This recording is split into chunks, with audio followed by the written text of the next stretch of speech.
జరుగుతోంది, 800 మంది చనిపోయారు అని రకరకాలుగా చెప్తున్నారు కదా. నిజమే, దాడి కూడా చేస్తున్నారు కదా. ఈ తీవ్రవాద మూకలు పాకిస్తాన్పై కూడా దాడి చేస్తున్నాయి. అందువల్ల మంచిదే, మేము కలిపి చేద్దాం. నిజంగానే పాకిస్తాన్ చెప్తున్న నరేటివ్ కరెక్ట్ అయితే పాకిస్తాన్ తరఫున అమెరికా లాంటి దేశాలకు కూడా Pakistan is also a victim of terror అని కహానీలు చెప్తారే. ఈ కహానీలు నిజమైతే మరి ఇండియా పాకిస్తాన్ కలిపి అటాక్ చేద్దాం. ఇప్పుడు ఇండియన్ మిసైల్స్కు పూలదండలు వేయాలి పాకిస్తాన్, మరి ఆహ్వానించాలి. Very good. 9 చేస్తారా, ఇంకో 20 ఇంకో ఇక్కడ ఉన్నది అక్కడ ఉన్నది చూడండి, మా ఈ హఫీజ్ సయీద్ ఇక్కడ ఉంది, మసూదర్ మద్రసా అక్కడ ఉంది అని పాకిస్తాన్ వాళ్ళు మనకు ఇంటెలిజెన్స్ ఇచ్చి కావాలంటే ఎంబడొచ్చి అటాక్ చేయాలి, చేస్తాను అది. అందువల్ల it's not at all an act of war, it's a preemptive non military strike. Balakot strike తరహాలో దీన్ని ప్రియంప్టివ్ నాన్ మిలిటరీ స్ట్రైక్. ఇది మిలిటరీ ఆపరేషనే కాదు. మిలిటరీ ఆపరేషన్ అయితే ఇలా ఎందుకు ఉంటుంది? ఇదేంటంటే ప్రపంచమంతా దీన్ని ఎస్కలేట్ చేయకండి. ఇప్పుడు యునైటెడ్ నేషన్స్ సెక్రటరీ జనరల్ ఖండిస్తూనే ఎస్కలేట్ చేయకండి. అమెరికా నుంచి మొదలుకొని అన్ని దేశాలు కూడా దీన్ని ఎస్కలేట్ ఇంకా దీన్ని పెంచకండి అని పిలిపిస్తున్నారు కదా. సో ఇండియాను అగ్రెసర్గా, పాకిస్తాన్ విక్టిమ్గా చూపేటువంటి ఒక దివాలా కోరు అది ఎత్తుగడిది Pakistan prime minister reaction. India మరి ఇప్పుడు చూద్దాం, నిజంగానే యాక్ట్ ఆఫ్ వార్ అయితే పాకిస్తాన్ కూడా మరి వారు దిగాలి కదా. దిగుతా చూద్దాం. యాక్ట్ ఆఫ్ వార్కు వారే ఉంటుంది కదా పరిష్కారం. సో అందువల్ల మరి బాలాకోట్ అప్పుడు ఇలాగే అన్నారు. సో అందువల్ల it is not at all an act of war. India never set, India will never do it.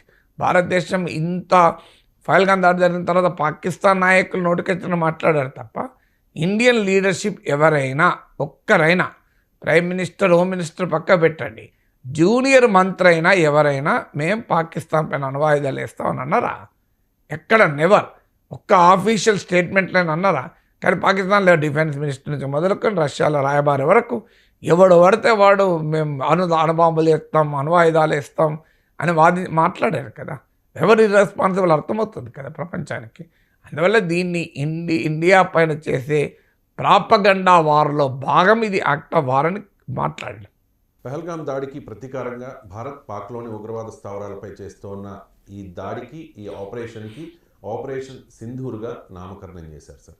ఏంటి సార్ సింధూర్ ప్రత్యేకత ఏంటి? ఎందుకు ఈ పేరు పెట్టాల్సి వచ్చింది? అంటే ప్రతి పేరులో కూడా ఒక సింబాలిజం ఉంటుంది. ఇందులో ఇప్పుడు అంతకుముందు ఆపరేషన్ పరాక్రమ్ అని ఇలా రకరకాల పేర్లు పెట్టాం. ఇప్పుడు పాకిస్తాన్ వాడు గోరి, గజనవి అని ఎందుకు పేర్లు పెట్టారు? ఇండియా పైన దురాక్రమణ చేసిన మధ్యయుగాల దుర్మార్గుల పేర్లు పెట్టుకున్నారు కదా చాలా గొప్పగా. సో అందువల్ల ఇది సింధూర్ అని పెట్టడంలో ఇండియన్ కల్చరల్ సింబాలిజం ఉంటుంది, ఇండియన్ వార్ సింబాలిజం కూడా ఉంటుంది. అంటే మన పౌరుష ప్రతాపాలకు సింధూరం ఒక ఉదాహరణ కదా. సింధూరం మనకు కవులల్లో కవిత్వాల్లో కూడా ఉంటుంది చూడండి. సో సింధూరం అనేది పౌరుష ప్రతాపాలకు, యుద్ధభూమికి వెళ్తున్న వారికి ఈవెన్ ఇంట్లో భార్య తల్లి కూడా సింధూరంతో తిలకం దిద్ది పంపిస్తారు.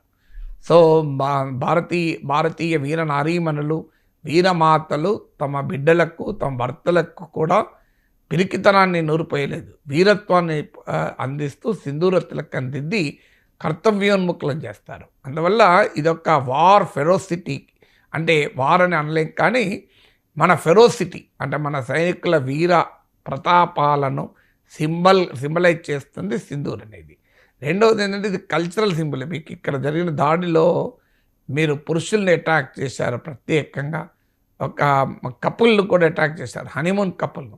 అన్ఫార్చునేట్లీ ఆ మరణించిన వినయ్ నర్వాల్ ఆయన సతీమణి కూడా ట్రోల్ చేస్తున్నారు మన దేశంలో.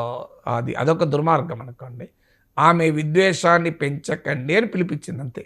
విద్వేషాన్ని పెంచకండి అని పిలిపించినందుకు ఆమెపై కూడా ట్రోలింగ్ చేశారు. ఎంత అన్యాయం చూడండి, హిమాంక్షి అని. సో అందువల్ల 26 ఏళ్ళ లెఫ్టినెంట్ కల్నల్ పెళ్ళైన కొద్ది రోజులకే హనీమూన్కి వచ్చాడు. సో ఆ సింబల్, ఆ ఫోటో మనకి ఇప్పటికీ కూడా కళ్ళలో మెరుస్తుంది. భర్త శవం పక్కన కొత్తగా పెళ్ళైన పెళ్లి కూతురులాగా ఉన్న ఆ అమ్మాయి. అందువల్ల సింధూర్ ఏంటంటే మ్యారేజ్లో కూడా వాడతారు. అంటే ఒక రకంగా పహల్గాంలో పాక్ ప్రేరేపిత తీవ్రవాదులు చేసిన నీచ కృత్యాన్ని కూడా సింబలైజ్ చేస్తుంది. సో అందువల్ల మీరు ఎలాంటి పని చేశారు చూడండి. మీరు ఏ రక్తాన్ని చిందించారు, ఎవరిపైన దాడి చేశారు, మీ అమానుష చర్యకు పరాకాష్ఠ ఏంది అనే దానికి కూడా సింబలైజ్ చేస్తుంది. అందువల్ల it's both A cultural symbolism, అదే సమయంలో హీరోయిజానికి కూడా సింబాలిజం. అంటే భారతీయ సాంస్కృతిక సింబల్స్ మనకు అందులో కనబడతాయి. అందువల్ల పేరులో ఏముంది అని అంటాం, పేరులో కూడా ఏం చేయాలి, మన